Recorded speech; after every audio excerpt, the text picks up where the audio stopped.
దీప తన కూతురే అని తెలుసుకున్న సుమిత్ర షాక్లో కార్తీక్, పారిజాతం, జోష్న, నరసింహ, అనసూయ. ఇంతకు ఏం జరిగింది? అసలు దీప తన కూతురేనన్న విషయం సుమిత్ర ఎలా తెలుసుకుంది? మరి అలా తెలుసుకున్న సుమిత్ర ఆ నిజాన్ని అందరికీ చెప్పిందా? అసలేం జరిగిందనేది వీడియోలో చూసి తెలుసుకునేద్దాం. కార్తీక దీపం ఇది నవ వసంతం అప్కమింగ్ ఎపిసోడ్స్లో ఏం జరగబోతుందో ముందుగా తెలుసుకోవాలి అనుకుంటే వీడియోని లైక్ చేయండి, ఛానల్ని సబ్స్క్రైబ్ చేసుకోండి, పక్కనే ఉన్న బెల్ సింబల్లో ఆల్ పై క్లిక్ చేయండి. ఇలా చేయడం వల్ల అందరికంటే ముందుగా చూడవచ్చు. మొత్తం మీరు చూసుకున్నట్లయితే ఇంకా దీప గురించి ఎంక్వైరీ చేయమని, కార్తీక్ దీపల మీద ఒక కన్ను వేసి ఉంచమని పారిజాతం బంటుకు చెప్పడంతో ఇంకా బంటు అయితే ఎంక్వైరీ చేయడం మొదలు పెడతాడు. ముత్యాలమ్మగూడెం మళ్ళీ వెళ్తాడు. ఇంకా అక్కడికి వెళ్ళిన తర్వాత అన్ని విషయాలు తెలుసుకుంటాడు. ఇటు అనసూయమ్మకి, కుబేర్కి తెలిసిన విషయం మరొక వ్యక్తికి కూడా తెలుస్తుంది. ఆ ఊరి బడిపంతులను అడగడంతో ఆ బిడ్డ తనకు పుట్టిన బిడ్డ కాదండి, బస్టాండ్లో దొరికితే పెంచుకుంటున్నాడు అంటూ ఇంక విషయాన్ని చెప్పేసరికి అదే విషయం తెలుసుకున్న బంటు అయితే పరుగున పారిజాతం దగ్గరికి వస్తాడు. ఇంకా అలా వచ్చి పారిజాతంతో మాట్లాడుతూ ఉంటాడు. ఇంకప్పుడే దాసు కొంచెం డబ్బు అవసరమయ్యి పారిజాతం దగ్గరికి వచ్చేసరికి వీళ్ళిద్దరూ మాట్లాడుకున్న మాటలు, అసలు దీప ఎక్కడ దొరికింది, ఇదంతా కూడా తెలుసుకుంటాడు. ఏంటి ఆ రోజు బస్టాండ్లో ఆ వ్యక్తి ఎవరో తీసుకుని వెళ్ళారు కదా, ఆ వ్యక్తి ఇప్పుడు వీళ్ళిద్దరూ చెప్పుకున్న ఈ విషయం రెండు ఒకటేటట్టు అనిపిస్తుందేంటి? అక్కడ నేను చూసింది, ఇక్కడ విన్నది రెండు ఒకటేనా? ఆ బస్టాండ్ నుంచి తీసుకెళ్లిన వ్యక్తి అంటున్నారు, బస్టాండ్లో దొరికింది అంటున్నారు, ఆ వ్యక్తి ఈ వ్యక్తి ఒక్కరేనా అని చెప్పి ఇంకా దాస్ అయితే ఆలోచిస్తూ ఉంటాడు. ఇదంతా కూడా అమ్మాయి గురించే కదా, ఒకసారి అవుట్ హౌస్కి వెళ్ళి అమ్మాయి తండ్రిని ఎవరినో చూస్తే తెలిసిపోతుందని ఇంకా వెంటనే దాసు దీప దగ్గరికి వస్తాడు. రావడంతో డైరెక్ట్గా మీ నాన్న ఫోటో ఒకసారి చూపిస్తావమ్మా అని చెప్పనేసరికి అది ఇక్కడ లేదండి అని చెప్పాను, కానీ ఎక్కడ ఉందమ్మా మా నాన్న ఫోటో అని చెప్పనేసరికి ఊర్లో ఉందండి అని చెప్పాను, కానీ ఏ ఊరమ్మా అని చెప్పాను, కానీ ముత్యాలగూడెం అని చెప్పాను, కానీ సరేనమ్మా అని చెప్పి ఇంకా అక్కడి నుంచి అయితే దాసు వెళ్ళిపోతాడు. ఎవరితను వచ్చి మా నాన్న గురించి అడుగుతున్నారు అని చెప్పి దీప అనుకుంటుంది. ఇంకా అలా వెళ్ళిపోయిన అతనైతే నేరుగా ముత్యాలమ్మగూడెం వెళ్తారు. ఇంకా అక్కడ కుబేర్ గురించి, దీప గురించి ఎంక్వైరీ చేసిన తర్వాత ఇంకా దీప వాళ్ళ ఇల్లు ఎక్కడ అని అడిగేసరికి ఆ ఇల్లే, కానీ అక్కడ మల్లేష్ దగ్గర తాళాలు ఉన్నాయి అని చెప్పాను, కానీ మల్లేష్ ఇంటికైతే వెళ్తాడు. బాబు నాకు ఒక సహాయం చేసి పెట్టండి, ఏం అవసరం లేదు, దీప వాళ్ళ ఇంటిని ఒక్కసారి ఓపెన్ చేయండి, అక్కడ ఏ వస్తువుని నేను ముట్టను, ఒక ఇంపార్టెంట్ ఫోటో ఒకటి ఉంది, అదొక్కటి చూసి వెళ్ళిపోతాను అని చెప్పి ఇంకా మల్లేష్ని అడిగేసరికి సరే పద, నీ వల్లైనా నా బాకీ వసూలవుతుందేమో అని చెప్పి వెంటనే దేపింటికైతే తీసుకువస్తాడు. దేపింటికి రావడంతో ఇదే దేపిల్లని తాళం తీసి లోపలికి వెళ్ళమని చెప్పనేసరికి లోపలికి వెళ్తాడు. గదులన్నీ చూస్తాడు. ఇంకా ఒక గది తలుపు తీసేసరికి ఎదురుగా కుబేర్ ఫోటో ఉంటుంది. కుబేర్ ఫోటో చూసి ఒక్కసారిగా షాక్ అవుతాడు దాస్ అయితే. ఆ రోజు ఆ అర్ధరాత్రి వేళ పాపని ఎత్తుకెళ్ళింది ఇతనే కదా, అంటే ఇతను కూతురేనా దీప? అక్కడ వాళ్ళు చెప్పుకున్నది ఇతను నిజమేనా?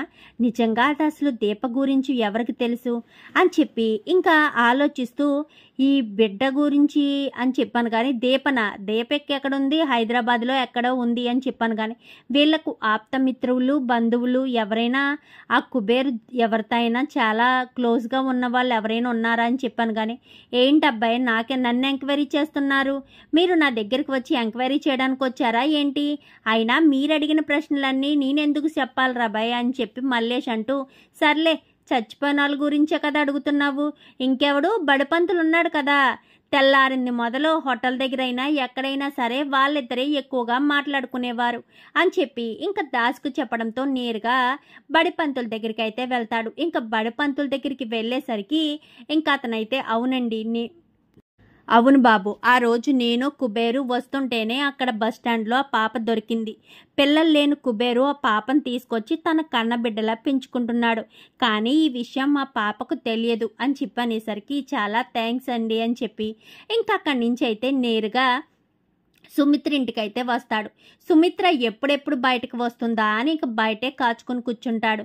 సుమిత్ర రావడంతో పరుగు సుమిత్ర దగ్గరికి వెళ్తాడు. దాసుని చూడడంతో ఎందుకు వచ్చేవ దాసు, నీ మొహం చూడడం కూడా నాకు ఇష్టం లేదు, అని చెప్పనేసరికి ఒక్కసారి నేను చెప్పేది వినమ్మా అని చెప్పి ఇంకా దాస్ అయితే బ్రతిమాలుతూ ఉంటాడు. ఎందుకు దాసు నాతో మాట్లాడాలని చూస్తావు? నాకు ఇష్టం లేని మనుషులతో నేను ఎలా మాట్లాడతాను? నీ భార్యను చంపేశావు, కూతురు ఎక్కడుందో కూడా తెలీదు, నీ తల్లి నిన్ను పట్టించుకోదు, అలాంటిది నీ మాట నేనెందుకు వినాలి అని చెప్పాను. కానీ తాగుడికి బానిస అవ్వకపోతే ఏమవుతానమ్మా? నేను కన్న బిడ్డ మీ ఇంట్లో ఉంది, మీరు కన్న బిడ్డ ఎక్కడే ఉంది అని చెప్పనేసరికి ఒక్కసారిగా సుమిత్ర షాక్ అవుతుంది. ఏం మాట్లాడుతున్నావు దాసు? అసలు నువ్వు మాట్లాడేది ఏమైనా అర్థం ఉందా? అయినా ఇంత ఉదయాన్నే తాగేసి మరీ వచ్చి మాట్లాడుతున్నావా ఏంటి అని చెప్పాను. కానీ నేను తాగొచ్చిన మాట నిజమేనమ్మా, తాగుబోతునే. నా భార్యను నా చేతులతో నేను చంపుకోలేదు, నా భార్య చనిపోయిన మాట నిజమే, కానీ మీ దగ్గర ఉన్నది మాత్రం నా బిడ్డ అని చెప్పనేసరికి ఇంకా ఒక్కసారిగా సుమిత్ర షాక్ అవుతుంది. ఏం మాట్లాడుతున్నావు? నీ బిడ్డ నా ఇంట్లో ఉండడం ఏంటి, నా బిడ్డ ఎక్కడో ఉండడం ఏంటి అని చెప్పాను. కానీ నేను జరిగిన విషయమేనమ్మా మాట్లాడుతున్నాను, నేనేమీ కల్పించి చెప్పడం లేదు. ఏదైతే జరిగింది నా కళ్ళతో చూశానో ఆ విషయం మీకు ఎప్పటికైనా చెప్పాలని దహించి వేస్తుంది. నా గుండెల్లో నేను దాచుకున్న నిజాన్ని ఎవరికీ చెప్పలేని పరిస్థితికి రావడం వల్ల ఇలా తాగుడికి బానిసయ్యానే తప్ప నేనేమీ తప్పు చేయలేనమ్మా. ఎప్పటికైనా మీకు ఈ నిజం చెప్పాలని ఇంకా భగవంతుడు నా ఊపిరి తీయకుండా ఇంకా మీకోసమే ఇలా బ్రతుకుతూ ఉన్నానేమో అని చెప్పనేసరికి ఏం మాట్లాడుతున్నావు దాసు, నాకు అసలు ఏమీ అర్థం కావట్లేదు అని చెప్పనేసరికి ఇంకా జరిగిన విషయం అంతా కూడా దాసు చెప్పుకొస్తాడు. ఒక్కసారిగా సుమిత్ర షాక్ అవుతుంది. ఏంటి దాసు నువ్వు చెప్పేది నిజమా అని చెప్పాను. కానీ నేనేమీ ఆ ఫోటోను చూసి ఎంక్వైరీ చేసి చెప్పడం లేదమ్మా. ఆ రోజు ఏం జరిగిందో పంతులు గారిని అడిగితే తెలుస్తుందని. రెండమ్మా నేను తీసుకెళ్తాను ఆయన దగ్గరికని వెంటనే ఇంకా సుమిత్రని అయితే దాసు ఆ బడి పంతుల దగ్గరికి తీసుకువెళ్తాడు. ఇంకా అక్కడ తీసుకువెళ్ళేసరికి చెప్పండి పంతులు గారు, అసలు ఆ రోజు ఏం జరిగిందని చెప్పాను. కానీ కుబేరు నేను తిరిగి వస్తుంటే పెద్ద గాలివాన, ఆ సమయంలోనే ఎవరో తెలీదు పసిబిడ్డను తీసుకొచ్చి అక్కడ బస్టాండ్లో పడేశారు. ఇంకా పిల్లలు లేని కుబేర్ అయితే ఆ బిడ్డను తీసుకుని తన సొంత బిడ్డలా చూసుకున్నాడు అని చెప్పాను. కానీ ఆ బిడ్డ ఎవరో తెలుసమ్మా మీకు? మీ బిడ్డ ఎవరో మీరు తెలుసుకోవాలని అనుకుంటున్నారా అని చెప్పాను. కానీ ఎవరు కుబేరు? ఎవరు దాసు? ఆ బిడ్డ ఎవరు? కుబేర్ తీసుకువెళ్ళిన బిడ్డ ఎవరు అని చెప్పాను. కానీ ఇంకెవరు అనుకుంటున్నారమ్మా? మీ అవుట్ హౌస్లో ఉంటున్న దీప అని చెప్పనేసరికి ఒక్కసారిగా సుమిత్ర షాక్ అవుతుంది. ఏంటి దాసు, ఏంటి నువ్వు చెప్పేది? దీపన అని చెప్పాను. కానీ అవునమ్మా అని చెప్పనేసరికి ఇంకా సుమిత్రకు దీప కలిసినప్పటి నుంచి కూడా తన మనసుకు కలిగిన అనుభూతి, తన సంతోషం, తన కడుపులో పేగు కదిలినట్టుగా అనిపించడం అదంతా కూడా జ్ఞాపకం చేసుకుంటుంది. ఏంటమ్మా ఏం జరిగింది అనగానే అందుకనే నాకు దాసు నాకు దీపను చూసినప్పుడల్లా నా సొంత బిడ్డలా నా రక్తంలా నాకు అనిపించేది. నాకు దెబ్బ తగిలినప్పుడు దీప నన్ను కాపాడింది. ఆ క్షణము దానివల్ల దీపం నా కూతుర్లా చూసుకుంటున్నాననుకుంటున్నానే తప్ప మా ఇద్దరికి పేగు బంధం సంబంధం ఉందన్న విషయం ఇప్పుడే తెలుసుకున్నాను అని చెప్పనేసరికి ఇప్పుడు ఏం చేస్తారమ్మా అని చెప్పాను. కానీ ఏం చేయాలో అదే చేస్తాను అని చెప్పి ఇంకా సుమిత్ర చాలా కోపంగా అయితే వస్తుంది. వచ్చినా కానీ పారిజాతం తను చేసిన తప్పుని తన నోటుతోనే బయట పెట్టాలన్న ఉద్దేశంతో ఇంకా జోష్నను కాట ఆడుకోవడం మొదలు పెడుతుంది. జోష్నను పట్టించుకోకపోవడం, జోష్నను తిట్టడం, బాధ పెట్టడం, మాటలు అనడం మొదలు పెడుతుంది. ఇంకా జోష్న బాధపడేటట్టు చేస్తుంది సుమిత్ర. ఇంకా అదంతా చూసిన పారిజాతం అయితే తట్టుకోలేకపోతుంది. ఎందుకంటే జోష్న తన మనవరాలు కాబట్టి ఎందుకు సుమిత్ర ఇలా అంటుంది, ఎందుకు నా మనవరాలని బాధ పెడుతుందని. ఏంటి సుమిత్ర, ఎందుకు నువ్వు అంతలా బాధ పెడుతున్నావు? అసలు నా మనవరాలను బాధ పెట్టవలసిన అవసరం ఏంటి అని చెప్పనేసరికి మీ మనవరాలా అని చెప్పాను. కానీ అవును నా మనవరాలే, నువ్వు పుట్టిన బిడ్డ ఎక్కడో ఉంది, నా మనవరాలు కాకపోతే ఎవరనుకుంటున్నావు జోష్న అంటూ నిజాన్ని బయట పెట్టేసరికి శివనారాయణ ఒక్కసారిగా షాక్ అయిపోతాడు. ఏంటి పారిజాతం ఏం మాట్లాడుతున్నావు? నీ బిడ్డ ఎక్కడో ఉంది అని చెప్తున్నావేంటి అని చెప్పాను. కానీ నా బిడ్డ ఎక్కడో లేదు మామయ్య, నా కళ్ళ దగ్గరే ఉంది అని చెప్పి ఇంకా సుమిత్ర అనేసరికి ఒక్కసారిగా పారిజాతం షాక్ అయిపోతుంది. ఏంటి నేను ఈ గొడవలో అసలు విషయాన్ని బయట పెట్టేశాను అని చెప్పి టెన్షన్ పడుతూ ఉంటుంది. ఏంటి అత్తయ్య ఇంకా దాయాలి అనుకుంటున్నారా?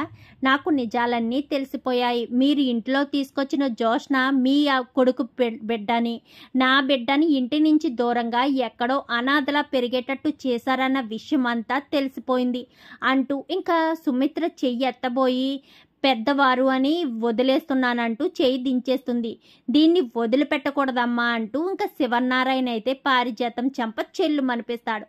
మరి ఇప్పుడు తన కూతురు దీప అన్న విషయాన్ని సుమిత్ర అందరి ముందు బయట పెడుతుందా? మరి ఆ విషయం తెలుసుకున్న పారిజాతం ఎలాంటి నిర్ణయం తీసుకుంటుంది?